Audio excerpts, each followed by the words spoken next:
Our campaign has earned more votes than any other candidate, Democrat or Republican.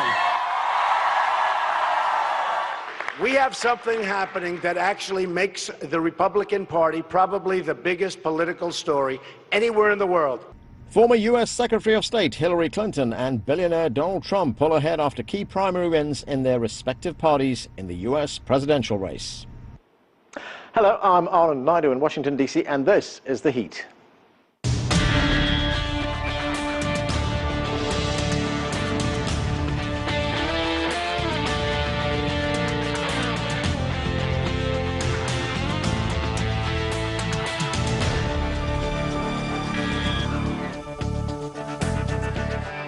Tuesday marked a significant turning point in the race for the White House. Republican frontrunner Donald Trump won big in 3 key U.S. primaries, including the state of Florida, forcing U.S. Senator Marco Rubio to suspend his campaign. Governor John Kasich won his home state of Ohio, while U.S. Senator Ted Cruz failed to make any significant gains. On the Democratic side, frontrunner Hillary Clinton enjoyed clear victories in 4 key states, increasing her lead over challenger Bernie Sanders. Both Clinton and Trump also appeared to squeak out close victories in Missouri. We begin with CCTV's Jessica Stone. She joins us from the White House. And Jessica, it appears Donald Trump will have the most delegates when he reaches the Republican convention in July. But the question is, will he have the support of the Republican Party? Well, at this point, I think the party is still waking up to the fact that he's going to be very likely their nominee, and so there's still a lot of division in the Republican Party over him. You'll recall that just 10 days ago, we had Mitt Romney, the former U.S. presidential candidate for the Republican Party, saying, please, we cannot have Donald Trump as the party's nominee. He is not fit to be president. He called on voters, both in the party and without, to vote against Trump, anybody but Trump, essentially, he said. And also, there's still this sort of floating possibility that's been at least circulated that the decision could really come down to the convention itself in July, and the party would decide there as opposed to along the way. But there's no doubt that Donald Trump is very likely to have the number of delegates he needs by the time that happens, and so it wouldn't come down to the convention in that case. Donald Trump is really vastly ahead of anybody. The only person at this point on him that could challenge him is Ted Cruz, and that gap is getting much and much narrower at this point. Now, on the Democratic side, Hillary Clinton regrouped after that setback in Michigan in that primary. Has she now stopped the surge of Bernie Sanders? Well, Ohio was really a test for her. You know, she had lost in Michigan, and the same type of voters that are in Michigan are also in Ohio. And so there was a real an effort by her campaign to focus on Ohio in order to secure the same kind of voters, these voters that are afraid of losing jobs or have lost jobs due to trade, something that Bernie Sanders' campaign has really resonated on, his anti-free trade message. And so now she's essentially proved that she can get these type of voters in the Midwest, and she's already proven that she can get voters to support her in the South, the North, the East, and the West. And she's already 300 delegates ahead of Bernie Sanders. There's really no mathematical possibility that he can catch up at this point. And one final question, Jessica, not totally unrelated to the election. President Obama announced Merrick Garland as his nominee for the U.S. Supreme Court. He's an appeals court judge right now. Now, Republican leaders have said they will not consider a nominee. What do you think will be the fallout from this? Well, this is really going to become, and it already has become on it, a campaign issue. The candidates have already gotten plenty of questions about what kind of Supreme Court justice they would nominate after the death of Antonin Scalia a couple of weeks ago. And so it's already front and center. We know that Mr. Garland, Judge Garland, has spoken to the Senate Majority Leader, Mitch McConnell, and tried to set up a meeting with him. McConnell is really the leader of the congressional Republican effort not to even give the nominee a hearing, much less consideration. And he wouldn't back down, essentially. According to his spokesperson, he's still not even going to meet privately with Garland, and he's still not going to call for a hearing. McConnell has, according to his spokesperson, accused Obama of politicizing this, but the congressional Republicans had already said even before this nominee was chosen that they wouldn't give that person a hearing. So it's really setting up to be a political fight. And we did hear both Obama and Judge Garland really try to address some of the concerns in the Republican Party as they made the announcement. Take a listen. I have fulfilled my constitutional duty. Now it's time for the Senate to do theirs. Presidents do not stop working in the final year of their term. Neither should a senator. And on it, here's the bottom line. There is this Democratic Party hope that if the Republicans block the nomination of this judge, if they don't even get him in a hearing, that voters will be so upset by what they perceive as Republican intransigence, the Republicans being the party of no, that they will go to the ballot box during the U.S. presidential election and they will pull the lever for a Democrat. And that is really the strategy that the White House is riding on. Thanks, Jessica. That's CCTV's Jessica Stone reporting from the White House. Well, let's get to our panel right now. Joining us in our Washington, D.C. studio is Laura Brown. She's the program director of the Graduate School of Political Management at George Washington University. Also with us, Gustavo Alegret. He's a political correspondent for the Spanish language cable channel NTN24 here in Washington, D.C. And we're joined by Joe Madison. He's a radio talk show host with SiriusXM's Urban View channel and a civil rights activist. Thanks to all of you for joining us. Laura, let me start with you. After Tuesday's election, have we now got both nominees, do you think? Well, I think we certainly have presumptive nominees. They are the people who we imagine will continue to amass delegates as these races continue to unfold and will eventually then win the majority and be nominated at their conventions. But I think it is fair to realize that in this instance, we do have two nominees or presumptive nominees who have very, very high unfavorables, either within their party or among the electorate in general. And that could pose some challenges for their political parties as we approach the convention. Gustavo, you're a foreign correspondent. You've been covering the Trump campaign. It's a campaign where outrageous things have been said, where there's been some pretty dismal behavior, etc. What has been your experience of covering this campaign? Well, I was in New Hampshire for 10 days, moving from one event to another. And I am proud to say that I was with all candidates, even talking to them at the end of the events. Jeb Bush, Chris Christie, trying to talk to Donald Trump, trying to talk to Hillary Clinton, because the security was further much difficult or much higher with these two candidates. With Donald Trump was specifically weird, if I can say, because I was kicked out from one event for a red tape thing, and they didn't care about if we were journalists or citizens or anything. And in the other, they were like good Samaritans, opening the doors because they were generous at that moment. And that was a contrast with Hillary Clinton, even with Bernie Sanders. Bernie Sanders' campaign was amazingly welcoming. They help us in anything they can. And you could feel the heat. You could feel the happiness, the tension, the moment, the momentum, I would say, both in Hillary's, but especially in Bernie Sanders. Donald Trump was an experience. In my opinion, it was more a setup comedy, a stand-up comedy, rather than a political event. But it was astonishing. Well, it may be a comedy, but he's winning votes. Joe, how does one explain that? I mean, if you look last week at one of his rallies, there was violence there. He's been saying outrageous things about people being carried out on stretchers, about people being punched. He's offering to pay people's legal costs. The Guardian called this the great mystery of the moment. How does this guy keep winning? Not only is the Guardian calling it that, but from what I understand, around the globe, almost on every continent, be it Africa, Australia, Europe, Asia, they're wondering what is happening with American politics. No one has ever seen anything like this.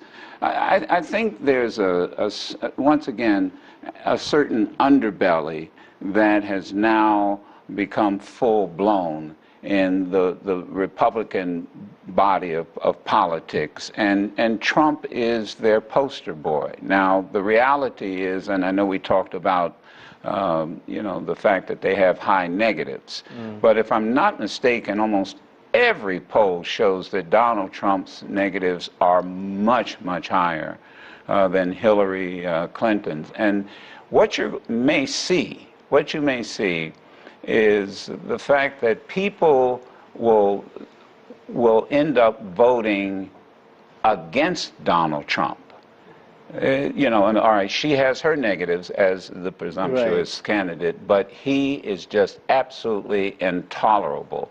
And I'm telling you, I have never seen conservatives within the Republican Party react the way that they are reacting. They are, quite honestly, they're frightened to death that they might not only gain the presidency, but they might lose control of both houses, and certainly the Senate. Gustav? Definitely, what I was feeling from the people who attend the Donald Trump meetings was they're voting not because the political project of Donald Trump, but what he represents. And what he represents was two things, in my opinion: anti-establishment. Right. So it was a reaction of an anger against something that the people doesn't like. And I was asking the people, what did you enjoy the most? Talking with several people leaving the events. They say, he's authentic, he is politically incorrect, he doesn't use teleprompter, and he's not a politician. And this is what exactly people see in him. Yeah, but what I also hear, and again, it depends on who you're talking to, but I know on my show, he's xenophobic and he's racist. And this, matter of fact, someone made the point the other day, he's George Wallace on steroids. In the sense that it's gone beyond African Americans to Muslims, to Hispanics. It's again, and I think that's, as a matter of fact, someone said on a show that I was on, the motto should not be let's make America great again, it should be let's make America sane again. Right. Laura, and we see it on both sides, in both parties. I mean, this anti-establishment insurgency, people are angry and they just don't like business as usual anymore. Well, that's right. And really what they're angry about, and a lot of research that the Pew Research Center has done really reveals this, is that Americans, and especially a certain blue-collar white Americans, have been let down and they have felt frustrated by both Republicans and Democrats. One of the stunning numbers that shows up in all the exit polls is that you see majorities and large majorities of Republicans saying they feel betrayed by the Republican Party. Right. It's really quite extraordinary. Pew Research has data that show that these sort of people actually voted for George W. Bush in 2004, but they also voted for Barack Obama in 2012.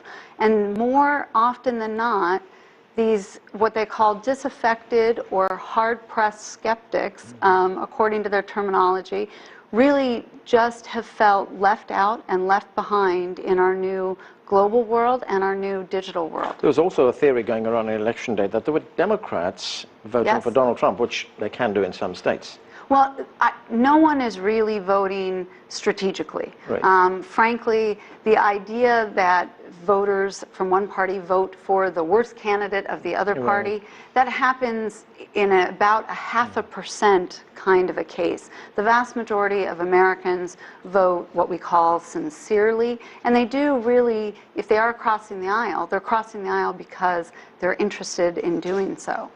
Joe, it seems that nothing is sacred in Donald Trump's book. I mean, he was on an American television network this morning, and he was threatening a riot. He was nominated. Yeah, you know what was ironic is that in one moment he says, I am a unifier. Then within a matter of 30 seconds he says, but if I'm not your nominee, there's going to be a riot. Well, first of all, no one has ever heard a presidential candidate say anything like that. And how can you be a unifier on one hand and then within 30 seconds say, well, if I'm not the nominee, then there'll be riots. This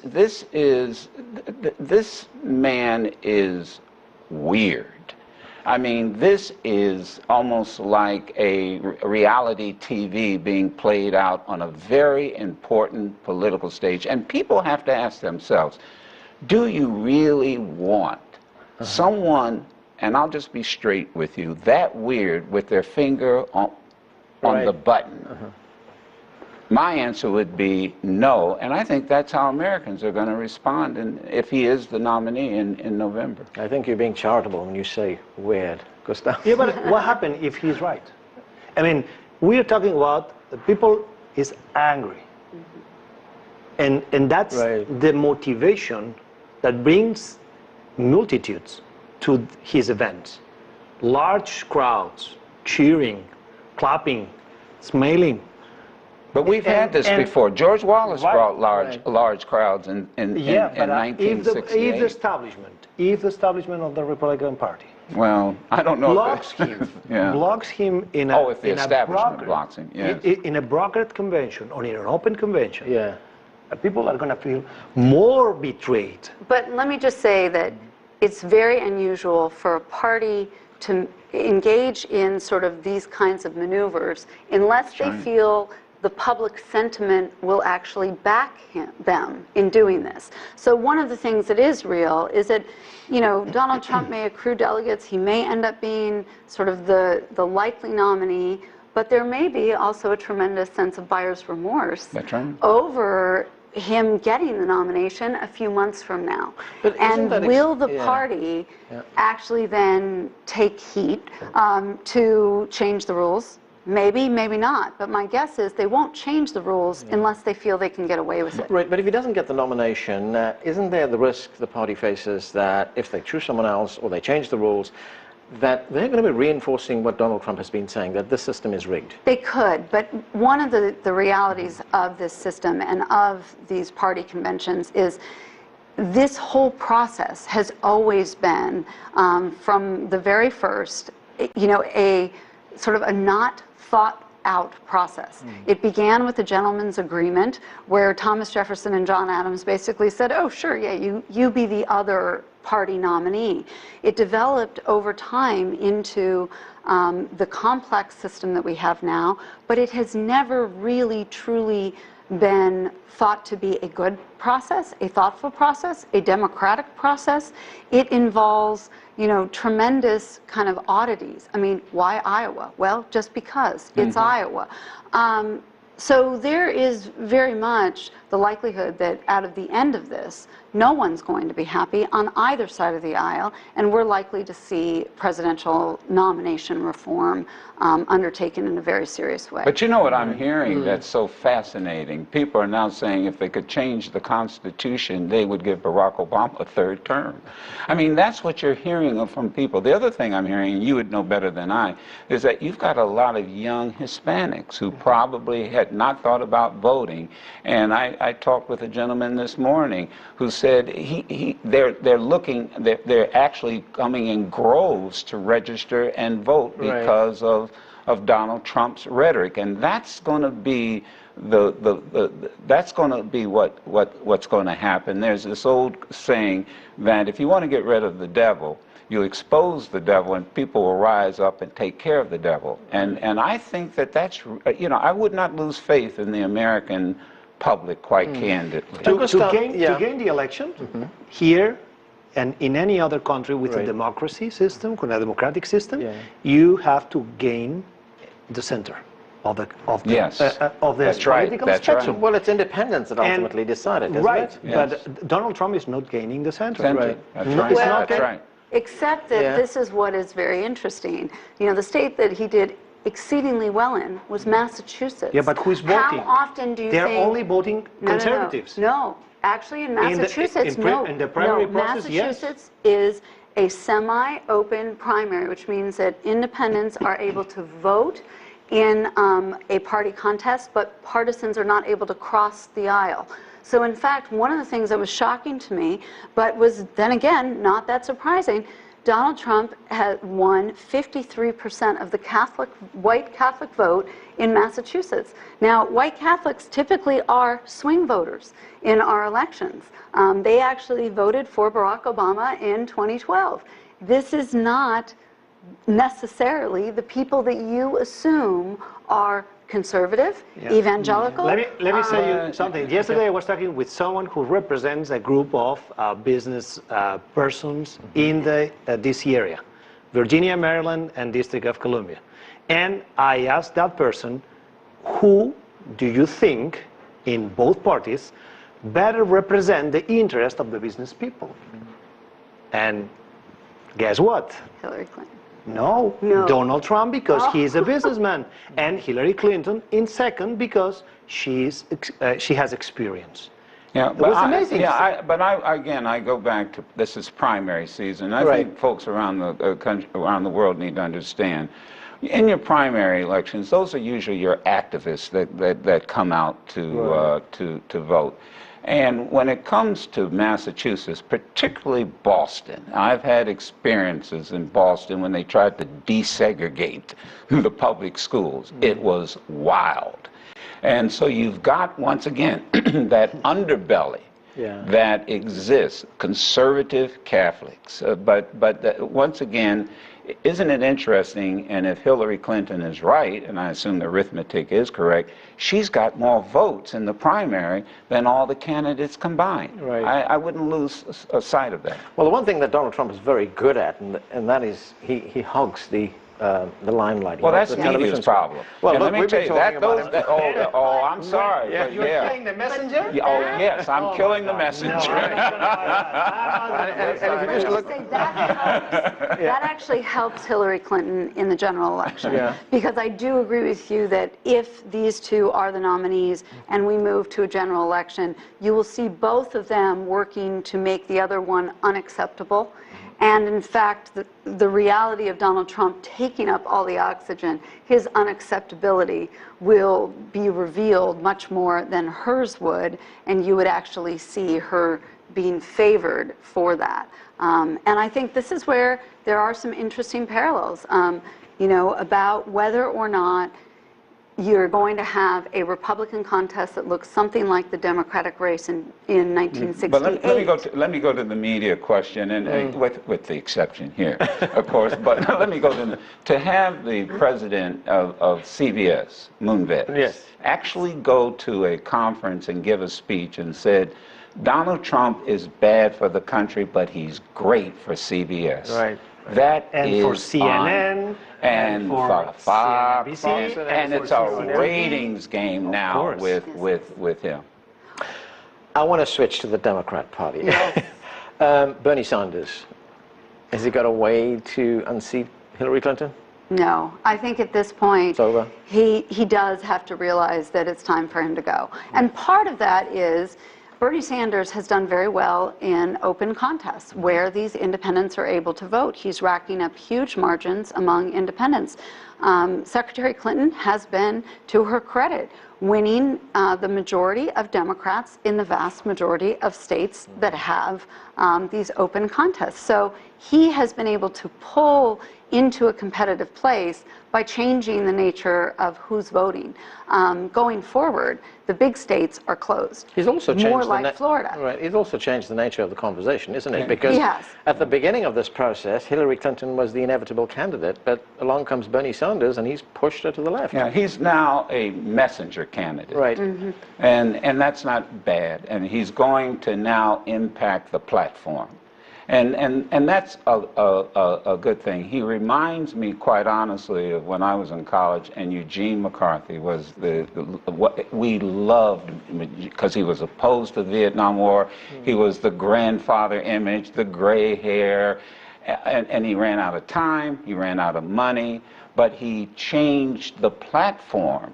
Now, the problem, of course, was that we ended up with Humphrey. But I meant in the end. Yeah, in the end, I think we ended up with Nixon.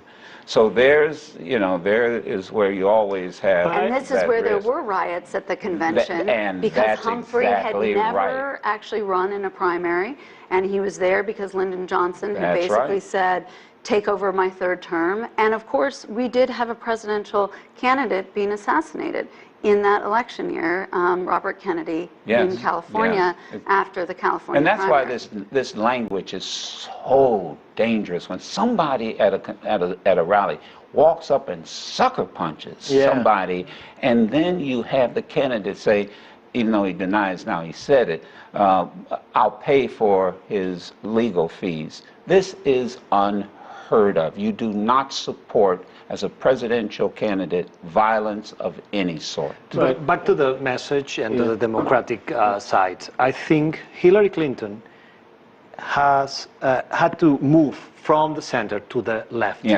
because of Bernie Sanders' message. Right. The slogan, Feel the Bernie, has moved Hillary from his positions to the left because of Bernie Sanders. And Bernie Sanders is capable to arrive to the convention saying, hey guys, give me some credit. That's right. Because we have changed the message of the democratic process. Right, Laura, Hillary Clinton might have a lock on the nomination, but there is a cloud hanging over her. She's being investigated by the FBI for the use of a private email server. If she gets indicted, then what? Well, and I think the fact that you just put that phrase out there shows how much concern there is sort of off camera among Democrats, that even though she may not be indicted, people close to her, her aides, may in fact have more legal troubles. And again, this is where the nomination is not going to be done until it's done. And I do think that we have many more politics to go and to unfold in the next few months, even if we have presumptive nominees. Even if she's not indicted and people next to her are indicted, it's going to be an election issue. Yes, it will be. And it could even rise to the point where, you know, the Democrats say to themselves, are we so certain that we want her to be the nominee at the convention? The Democrats, because they have superdelegates, actually have a much easier way to nominate somebody who's not in the race than do the Republicans, because they literally would just withhold those votes and put somebody else's name in nomination. Now, Gustav, you're a foreign correspondent. I have to ask you this. You know, you call this a stand-up comedy at the beginning, but I mean, it's the thing is, it's very serious. Well, it's serious, but he was making jokes all the time. And people were laughing. Right. But stupid jokes. Like someone who was dressed up as him saying, hey, look that guy. And everybody was looking at that guy, and we were in the middle of a stadium. And suddenly he talked to her wife and said, I hope you're not going to marry that guy. And everybody was laughing. And then he talked about women saying disrespectful things. And everybody was laughing. And to me, this is a stand-up comedy. Well, Will Rogers, Johnny Carson, Dick Gregory, Tommy Smothers, you know, let's not mix comedy and satire. Understand they have a place in American politics, and with all comedy, there is some truth to the comedy that they present. Yeah, but remember this, Donald Trump controls the scene and the message. And yesterday night, he was changing the tone of his message, talking about, I am the unifier, and the tone was much more relaxed than it used to be. Okay, we're going to have to leave it there. Joe Madison, Gustav Alegret, Laura Brown, thanks to all of you for joining us. Thank you. That's all the time we have. For more analysis on the U.S. presidential race, follow cctv-america.com. I'm Anand Naidu in Washington, D.C. Thanks for watching.